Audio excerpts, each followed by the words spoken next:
আসসালামু আলাইকুম। সবাই কেমন আছেন? আজকে স্লোভেনিয়ার আরেকটি অপূর্ব সুন্দর জায়গায় আমরা আসছি ঘুরতে। তো আমি শুধু একা ঘুরবো না, আপনাদেরকেও দেখাচ্ছি, আপনারাও দেখেন। এই যে দেখুন, এখান থেকে কতটুকু নিচে,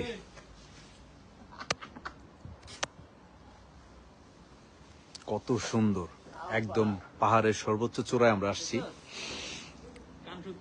এবং এই যে গাড়ি পার্কিং করে রাখছে, কত গভীর, যা ভাষায় প্রকাশ করার মতো। এই যে বাংলাদেশে যেখানে সাজেকের সৌন্দর্য দেখতে চান, তার চেয়ে কত সৌন্দর্য জায়গা হচ্ছে আমাদের এইখানে।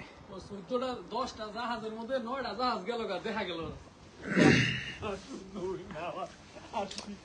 আমি 9টা জাহাজ গেল, দেখলাম না। আর এত বড় সমুদ্রের মধ্যে একটা জাহাজ চলছে, এটা দেখা যায় কত বড় না। এই যে আরো একটু সামনে